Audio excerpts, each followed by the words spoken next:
देश के पूर्व प्रधानमंत्री मनमोहन सिंह अब हमारे बीच नहीं रहे। दिल्ली के निगम बोध घाट पर मनमोहन सिंह का अंतिम संस्कार किया गया। मनमोहन सिंह की 3 बेटियां हैं। बड़ी बेटी ने पिता को मुखाग्नि दी और वो पंच तत्व में विलीन हो गए। मनमोहन सिंह के निधन के बाद भारत से लेकर पाकिस्तान में शोक की लहर है। मनमोहन सिंह के अंतिम संस्कार में राष्ट्रपति द्रौपदी मुर्मू, प्रधानमंत्री नरेंद्र मोदी, रक्षा मंत्री राजनाथ सिंह समेत कई बड़े नेता शामिल हुए। प्रधानमंत्री मोदी ने निगम बोध घाट पर पूर्व पीएम के पार्थिव शरीर को श्रद्धांजलि दी। दुनिया भर ने मनमोहन सिंह को भावभीनी अंतिम विदाई दी।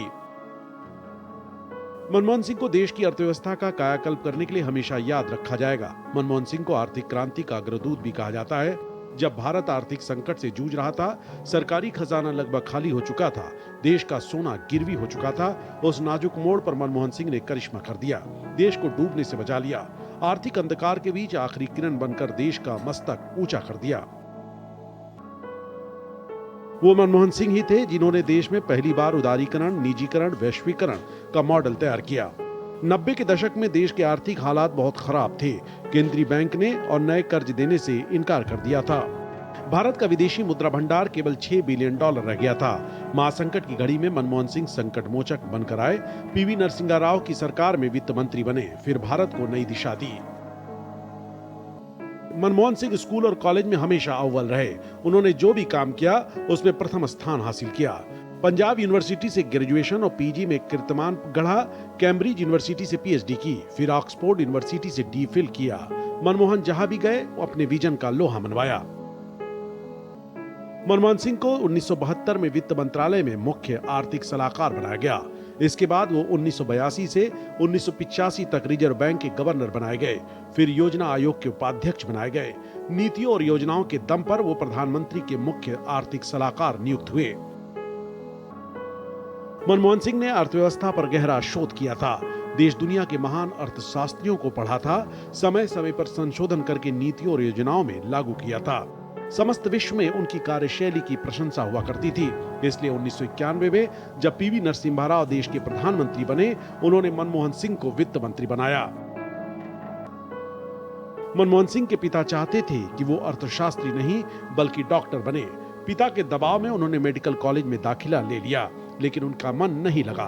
पिता को भी ये बात समझ आई तो उन्होंने मनचाहा काम करने की ही सलाह दी। देखते ही देखते उन्होंने यूनिवर्सिटी में टॉप कर लिया, स्कॉलरशिप भी हासिल की।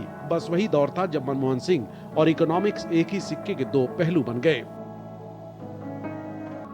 14 सितंबर 1958 ये वो तारीख है जब मनमोहन सिंह की शादी गुरशरण कौर से हुई। मनमोहन सिंह हमेशा शिक्षा को अहमियत देते थे। जब उन्हें पता चला कि गुरशरण कौर पढ़ाई में औसत है तो वो थोड़े निराश हुए। हालांकि बाद में शादी के लिए मान गए। शादी के दिन इतनी बारिश हुई कि फोटो खिंचाने का किसी को भी ध्यान ही नहीं रहा। इसी वजह से उनकी शादी की कोई फोटो नहीं है। मनमोहन सिंह ने एक बार नहीं बल्कि 2 बार भारत को आर्थिक भंवर से बचाया। 1991 में देश को दिवालिया नहीं होने दिया तो 2008 में भयंकर वैश्विक मंदी के बावजूद अर्थव्यवस्था को स्थिर रखने में कामयाब रहे। ये वो मंदी थी जिसमें पूंजीवादी अमेरिका तक की बुनियाद हिल गई थी। अमेरिका के रियल एस्टेट और बैंकिंग सेक्टर बर्बादी की कगार पर पहुंच गए थे। लीमैन ब्रदर्स समेत कई बड़े ग्लोबल बैंक ढह गए थे। 1978 में ऑयल रिसर्च सौदे को लेकर मनमोहन सिंह और उनकी टीम से सीबीआई ने पूछताछ की थी। तब उन्होंने बलवीर बोहरा के साथ प्रधानमंत्री चौधरी चरण सिंह से मुलाकात की। उन्होंने चरण सिंह को पूरी कहानी बताई। तब चरण सिंह ने मनमोहन सिंह का हाथ पकड़ा और कहा, आप और भ्रष्टाचार में ऐसा सोच भी नहीं सकता। 15 अगस्त 2004 में प्रधानमंत्री मनमोहन सिंह को लाल किले की प्राचीर से संबोधित करना था। तब सोनिया गांधी को पहली पंक्ति में नहीं बल्कि चौथी पंक्ति में बैठाने की तैयारी थी। इसके बाद पीएमओ के अधिकारी को फोन किया गया और समय रहते सोनिया गांधी की चेयर बदलवाई गई। सोनिया को पहली पंक्ति में बिठाया गया। साल 2008 में मनमोहन सिंह से मिलने उनके बचपन के दोस्त दिल्ली आए। उनका नाम था अली। मनमोहन सिंह को मोहना बुलाया करते थे। 2004 में मिलने की ख्वाहिश 2008 में पूरी हुई। मिलते समय अली बार बार भावुक हो रहे थे। अली अपने साथ मनमोहन सिंह के पैतृक गांव की मिट्टी और पानी लेकर आए थे। जाते वक्त मनमोहन सिंह ने अली को शॉल और टाइटन की घड़ी दी थी। मनमोहन सिंह दफ्तर जाने से पहले 10वें सिख गुरु का शब्द गुनगुनाया करते थे। इसमें उन्हें शांति और शक्ति मिलती थी। मनमोहन सिंह के लिए धर्म बहुत निजी विषय था। धर्मपरायण होने की वजह से उनका स्वभाव सदैव विनम्र बना रहा। वो जिससे भी मिलते थे वो मनमोहन सिंह का मुरीद हो जाता था। मनमोहन सिंह बहुत कम लेकिन बहुत गहरा बोलते थे। मनमोहन सिंह की 3 बेटियां हैं, उपिंदर सिंह, अमृत सिंह, दमन सिंह। तीनों बेटियों ने राजनीति से अलग राह चुनी। उपिंदर सिंह इतिहास की नामी प्रोफेसर हैं। अमृत सिंह जानी मानी एडवोकेट हैं। दमन सिंह मशहूर लेखिका है। मनमोहन सिंह की आत्मकथा उनकी बेटी दमन सिंह ने ही लिखी, जो अपने समय पर बेस्ट सेलर साबित हुई। डॉक्टर मनमोहन सिंह विद्वान थे, महान अर्थशास्त्री थे, लेकिन राजनीति में बहुत हद तक मिसफिट थे। उन्हें राजनेताओं की तरह भाषण देना नहीं आता था। 1999 के लोकसभा चुनाव में उन्हें हार स्वीकार थी, लेकिन पैंतरेबाजी नहीं। ना वो चुनाव के नाम पर चंदा वसूलते थे, ना किसी कार्यकर्ता को उगाही करने देते थे। अंदरूनी राजनीति की वजह से वो चुनाव हार गए, लेकिन अपना स्वभाव नहीं बदला। हमेशा एक जेंटलमैन ही रहे।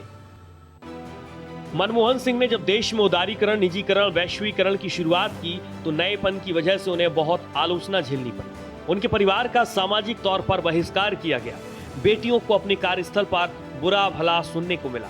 लेकिन जब मनमोहन की नीतियों का बड़ा असर हुआ तो वही विरोध करने वाले लोग उनकी बेटियों से माफी मांगने लगे। मनमोहन सिंह की शिक्षा दीक्षा उर्दू, पंजाबी और अंग्रेजी भाषा में हुई।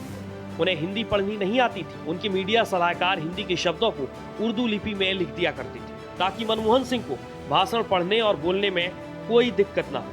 हालांकि मनमोहन सिंह को भाषण देना बिल्कुल भी पसंद नहीं था। वो चुपचाप अपना काम करना चाहते थे और चुपचाप राजनीति को अलविदा कहना चाहते थे। मनमोहन सिंह को चंडीगढ़ बहुत पसंद था। दिल्ली की आबोहवा उन्हें रास नहीं आती थी। पंजाब यूनिवर्सिटी में पढ़ाई करने से लेकर पढ़ाने तक चंडीगढ़ उनके कई यादगार लम्हों का हिस्सा रहा। वो अक्सर अपनी पत्नी को कहा करते थे, रिटायर होने के बाद चंडीगढ़ के सेक्टर 11 में रहेंगे। चंडीगढ़ में उन्हें बहुत सुकून मिलता था। मनमोहन सिंह के जीवन में सादगी थी तो उनका भोजन भी शाकाहारी था। अटल बिहारी वाजपेयी के कार्यकाल के दौरान पीएम हाउस के मेन्यू में ब्रेकफास्ट के समय समोसा कचौरी होता था। मनमोहन सिंह ने भी इसी ब्रेकफास्ट को जारी रखा। मनमोहन को चाय के साथ मैरी गोल्ड बिस्किट बहुत पसंद थे। मनमोहन सिंह कहते थे कि मुझे मैरी गोल्ड बिस्किट से एनर्जी मिल जाती है। पूर्व प्रधानमंत्री राजीव गांधी और मनमोहन सिंह के गहरे मतभेद थे। राजीव मनमोहन को पसंद नहीं करते थे। उनके काम में अक्सर मीन मेख निकाला करते थे। एक बार तो राजीव गांधी ने मनमोहन सिंह को जोकर तक कह दिया था। जब मनमोहन सिंह योजना आयोग के उपाध्यक्ष थे तब वो राजीव गांधी को डेवलपमेंट पर प्रेजेंटेशन दे रहे थे। तभी राजू ने उन्हें फटकार लगा दी। मनमोहन का प्रेजेंटेशन गरीबी और ग्रामीण अर्थव्यवस्था को लेकर था, लेकिन राजीव गांधी शहर और विकास पर जोर दे रहे थे। अगले दिन जब इसको लेकर राजीव से सवाल पूछा गया तो उन्होंने योजना आयोग को ही कटघरे में खड़ा कर दिया। राजीव गांधी ने कहा कि योजना आयोग एक जोकर आयोग है। कहा जाता है कि मनमोहन राजीव की इस टिप्पणी से बहुत ही नाराज हुए। इस्तीफा देने की भी उन्होंने ठान ली, लेकिन दोस्तों की समझाइश और देश हित में पद पर बने रहे। हालांकि पूरे कार्यकाल में वो साइड लाइन ही रहे। आखिर में 31 अगस्त 1987 को वो इस पद से मुक्त हो गए। डॉक्टर मनमोहन सिंह सादा जीवन उच्च विचार में यकीन रखते थे। मनमोहन सिंह सेवा और समर्पण पर अटल विश्वास रखते थे। उनकी ईमानदारी और सादे जीवन से जुड़े किस्से आज भी राजनीतिक गलियारों में सुनने को मिलते हैं। ये किस्से दिल को छू लेने वाले हैं। मनमोहन सिंह की पहचान सौम्यता और विनम्रता की थी। मनमोहन सिंह की खासियत थी कि वो बड़ी सी बड़ी बात भी बेहद कम शब्दों में कह जाते थे। उनका अंदाज बेहद नपातुला और सरल होता था। उम्र में बड़ा हो या छोटा, उनकी विनम्रता सबको मोह लेती थी। सड़क हो या संसद, उन्होंने तल्ख राजनीतिक माहौल में न तो किसी को ललकारा न दुत्कारा। मनमोहन सिंह 3 दशक से ज्यादा वक्त तक राज्यसभा के सदस्य रहे, लेकिन कभी भी संसदीय परंपरा को उन्होंने तार-तार नहीं होने दिया। मनमोहन सिंह दिखावे और शोसेबाजी से बहुत दूर रहते थे। सरल और सहज जीवन शैली उनका गुणधर्म था। उन्हें देश दुनिया के आर्थिक मॉडल का ज्ञान था, लेकिन उन्होंने कभी फिजूल खर्ची को बढ़ावा नहीं दिया। मनमोहन सिंह की पसंदीदा कार मारुति 800 थी। उन्हें लग्जरी कार नहीं बल्कि मारुति 800 पसंद थी। मनमोहन सिंह के प्रधानमंत्री रहते हुए एसपीजी प्रमुख रहे असीम अरुण ने सोशल मीडिया पर उनकी सादगी का एक किस्सा शेयर किया है, जिसमें वो बता रहे हैं कि डॉक्टर मनमोहन सिंह प्रधानमंत्री बनने के बाद भी सादगी पसंद व्यक्ति थे। अपनी बड़ी बड़ी डिग्री और राजनीति में इतने लंबे समय तक पैठ बनाने के बाद भी वो हमेशा मिडिल क्लास व्यक्ति की तरह रहना पसंद करते थे। उन्होंने बताया कि प्रधानमंत्री होने पर BMW जैसी लग्जरी कार के बजाय डॉक्टर मनमोहन सिंह का दिल एक छोटी कार पर आता था। डॉक्टर मनमोहन सिंह हमेशा नीली पगड़ी में दिखा करते थे।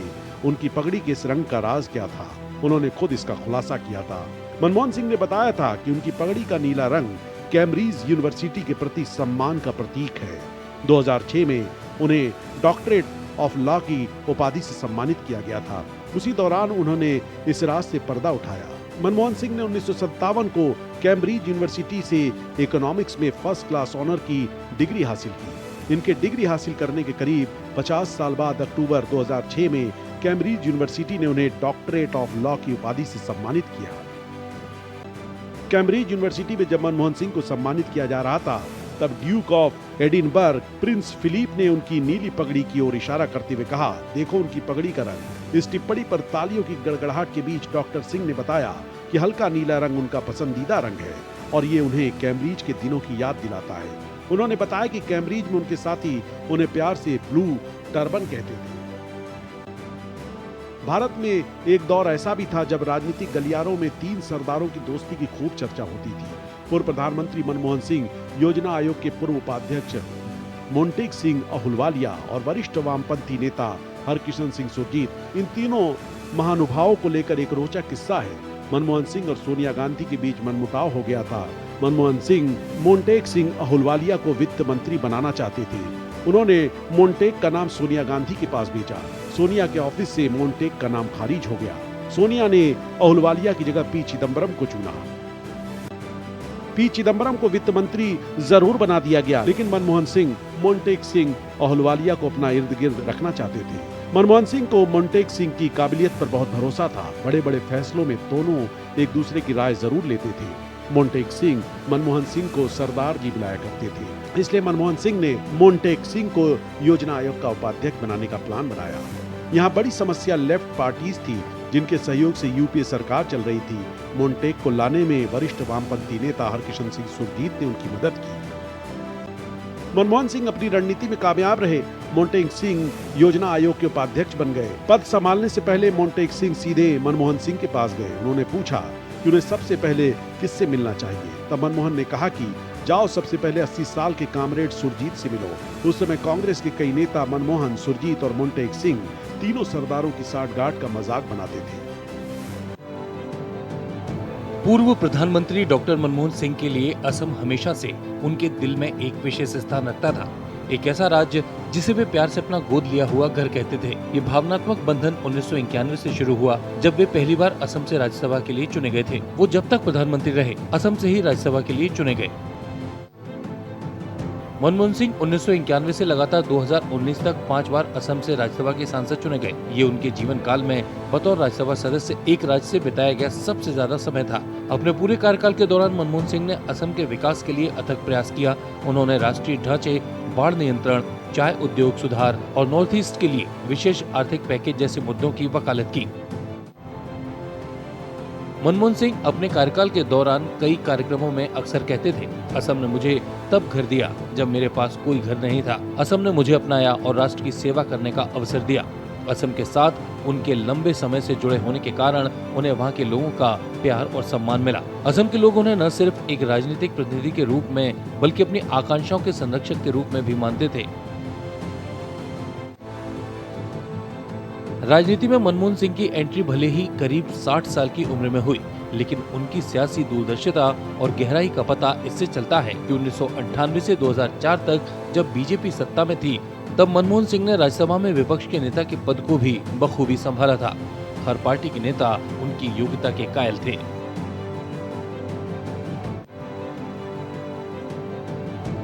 मनमोहन सिंह के अंदर कभी भी किसी के प्रति घृणा, द्वेष नहीं रहा।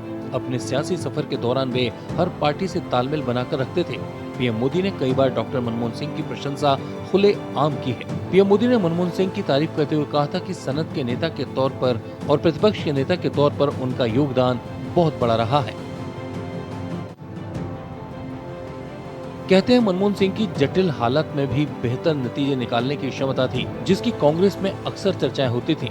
जब जम्मू कश्मीर में पीडीपी नेता मुफ्ती मोहम्मद सईद के साथ गठबंधन कर सरकार बनाने की जटिल पहल हुई थी, तो सोनिया गांधी ने अहमद पटेल के साथ मनमोहन सिंह को भेजा था। इसके बाद ही 2004 के आम चुनाव से 1 साल पहले उन्हें राज्यसभा में नेता विपक्ष बनाया गया। मनमोहन सिंह ने देश की राजनीति में निस्संदेह एक लंबी लकीर खींची है। पूर्व प्रधानमंत्री मनमोहन सिंह ने जिंदगी के साथ राजनीति में भी लंबी पारी खेली। अपने लंबे राजनीतिक जीवन में उन्होंने सिर्फ एक बार लोकसभा का चुनाव लड़ा था, लेकिन ये अनुभव उनके लिए अच्छा नहीं रहा। 1999 में लोकसभा चुनाव में मनमोहन सिंह दक्षिण दिल्ली लोकसभा सीट से चुनाव हार गए थे।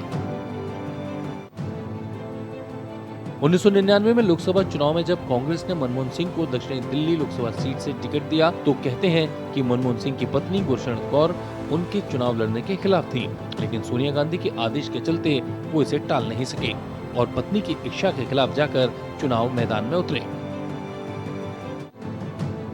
प्रख्यात अर्थशास्त्री डॉक्टर मनमोहन सिंह पहली बार प्रधानमंत्री बेहद दिलचस्प तरीके से बने थे। साल 2004 में जब कांग्रेस की अगुवाई में यूपीए ने चुनाव जीता, तो माना जा रहा था कि सोनिया गांधी प्रधानमंत्री बनेंगी। उस वक्त एक तरफ कांग्रेस पार्टी पूरा जोर लगा रही थी कि सोनिया गांधी पीएम पद स्वीकार करें, तो दूसरी तरफ विपक्ष उनके विदेशी मूल के मुद्दे को लेकर विरोध कर रहा था। कहते हैं कि कांग्रेस ने उस वक्त ऊहापोह की स्थिति से निकलने के लिए मनमोहन सिंह को प्रधानमंत्री बनाया था। 2004 में कांग्रेस पार्टी सोनिया गांधी को प्रधानमंत्री बनाने की तैयारी में थी, लेकिन कहा जाता है कि राहुल गांधी ने अपनी मां सोनिया गांधी को प्रधानमंत्री बनने से रोका। राहुल गांधी ने सोनिया गांधी को उनकी बात मानने के लिए 24 घंटे का वक्त दिया था। राहुल की जिद ने सोनिया गांधी को प्रधानमंत्री की कुर्सी ठुकराने के लिए मजबूर कर दिया, जिसके बाद मनमोहन सिंह को प्रधानमंत्री बनाया गया। 2004 के चुनाव कांग्रेस की अगुवाई में यूपीए की जीत के बाद सोनिया गांधी जब प्रधानमंत्री पद की दौड़ से हट गईं, तो प्रधानमंत्री पद के लिए प्रबल दावेदारों के रूप में मनमोहन सिंह और प्रणब मुखर्जी के नामों पर चर्चा हो रही थी। लेकिन सोनिया गांधी ने मनमोहन सिंह के नाम पर मोहर लगाई, जिसके बाद 22 मई 2004 को राष्ट्रपति कलाम ने डॉक्टर मनमोहन सिंह को प्रधानमंत्री के रूप में शपथ ग्रहण कराई। पूर्व प्रधानमंत्री मनमोहन सिंह बाहर से शांत और अंदर से दृढ़ निश्चयी थे। मनमोहन सिंह दलीय राजनीति से ऊपर उठकर राष्ट्र को प्राथमिकता देते थे। मनमोहन सिंह ने जब भारत अमेरिका असैन्य परमाणु समझौते को आगे बढ़ाने का फैसला किया, तब राजनीतिक दलों के कड़े विरोध का उन्हें सामना करना पड़ा, लेकिन मनमोहन सिंह अपने फैसले पर अड़े रहे और इस समझौते को लागू करवाया। मनमोहन सिंह को जब भारत अमेरिका असैन्य परमाणु समझौते को लेकर सहयोगी पार्टियों के विरोध का सामना करना पड़ा, तब तत्कालीन राष्ट्रपति एपीजे अब्दुल कलाम की मदद से मनमोहन सिंह कुछ दलों को मनाने में सफल रहे, लेकिन वामपंथी दलों ने इस डील का पुरजोर विरोध किया और सरकार से अपना समर्थन वापस ले लिया। मनमोहन सिंह की सरकार को विश्वास की परीक्षा से गुजरना पड़ा। भारत अमेरिका असैन्य परमाणु समझौते को लेकर मनमोहन सिंह और तत्कालीन अमेरिकी राष्ट्रपति जॉर्ज डब्ल्यू बुश ने 18 जुलाई 2005 को समझौते की रूपरेखा पर एक संयुक्त घोषणा की और ये औपचारिक रूप से अक्टूबर 2008 में लागू हुई। ये भारत के लिए एक बड़ी जीत थी। इसने भारत और अमेरिका को एक दूसरे के करीब लाने में भी मदद की, जिससे 2008 की आर्थिक मंदी के दौरान देश आगे बढ़ा। पूर्व प्रधानमंत्री मनमोहन सिंह ने अपने कार्यकाल के दौरान एक ऐसा ऐतिहासिक फैसला लिया था जिसकी गूंज आज भी सुनाई देती है।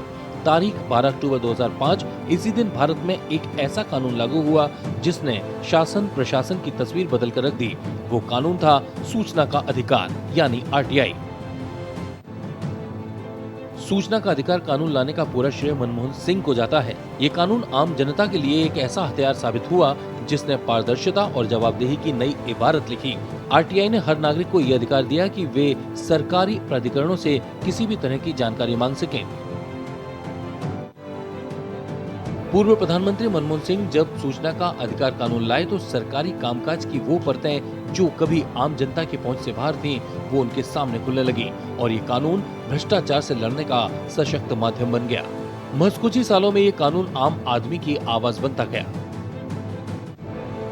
मनमोहन सिंह और मोंटेक सिंह आहलूवालिया बहुत करीबी थे। मनमोहन सिंह के जीवन में ऐसे कई मोड़ आए जब वो मोंटेक सिंह के लिए खुलकर खड़े हुए। इसके लिए उन्होंने सोनिया गांधी से भी पैर लिया। मनमोहन सिंह जब पीएम के पद से इस्तीफे की सोच रहे थे, तब भी उन्होंने ऐसा करने से पहले मोंटेक सिंह से सलाह ली थी। उन्हें इस्तीफा देने से मना कर दिया था। कहते हैं मनमोहन सिंह ईमानदार और कर्मठ लोगों को बहुत पसंद करते थे। 2004 में मनमोहन सिंह मोंटेक सिंह को वित्त मंत्री बनाना चाहते थे। जब सोनिया गांधी ने पी चिदम्बरम को वित्त मंत्री बनाया तो मनमोहन ने योजना आयोग का उपाध्यक्ष पद मोन्टेक सिंह को दिलवाया था। डॉक्टर मनमोहन सिंह वैसे तो काफी विनम्र और मृदुभाषी शख्सियत के तौर पर जाने जाते थे, लेकिन राहुल गांधी से एक बार वे काफी नाराज हो गए थे जब राहुल गांधी ने प्रेस कॉन्फ्रेंस में कैबिनेट में पारित एक कानून के ड्राफ्ट की कॉपी को फाड़ दिया था। तब मनमोहन सिंह ने इस्तीफा देने का मन बना लिया था।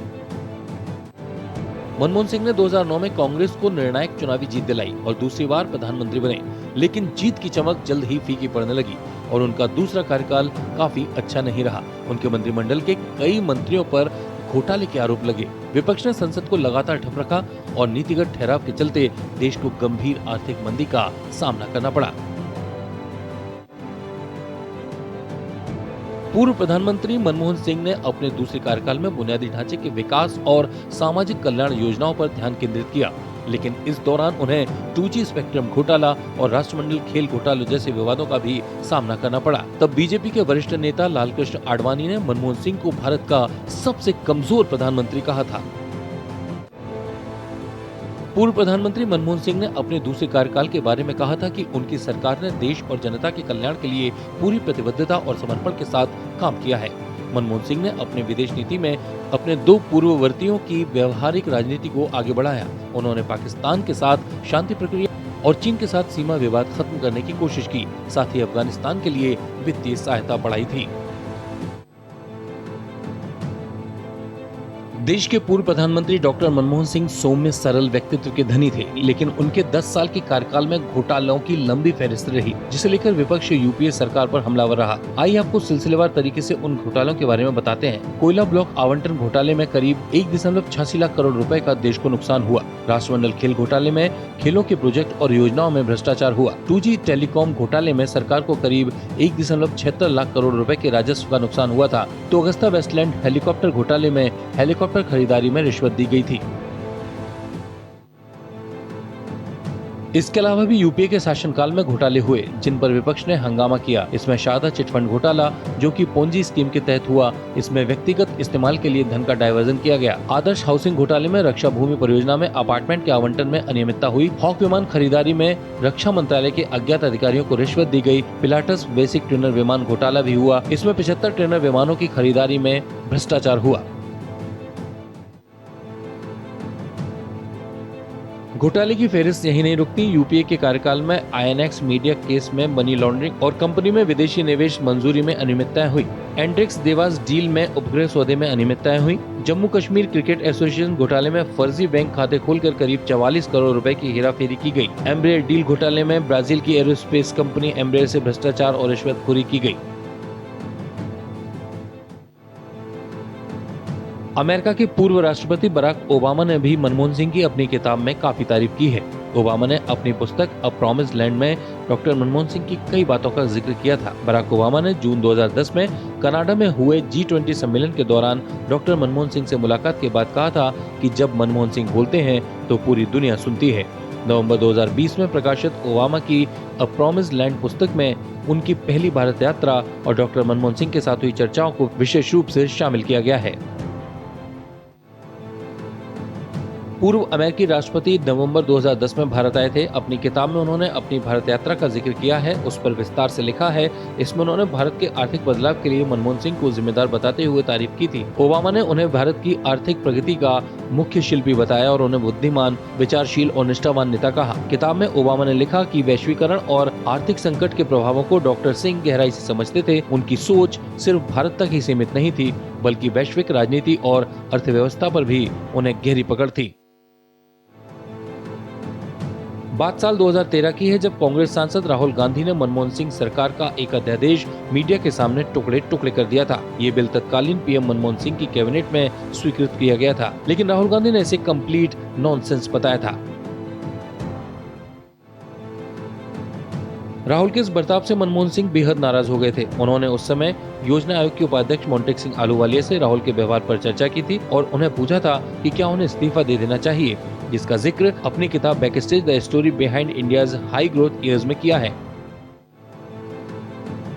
राहुल गांधी देश की राजधानी दिल्ली में मीडिया के सामने अध्यादेश फाड़ रहे थे और मनमोहन सिंह उस वक्त अमेरिका यात्रा पर थे। तब दोषी करार दिए गए जनप्रतिनिधियों पर सुप्रीम कोर्ट के फैसले को निष्प्रभावी करते हुए यूपीए सरकार के विवादास्पद अध्यादेश की आलोचना कर राहुल गांधी ने अपनी ही सरकार के लिए असहज स्थिति पैदा कर दी थी।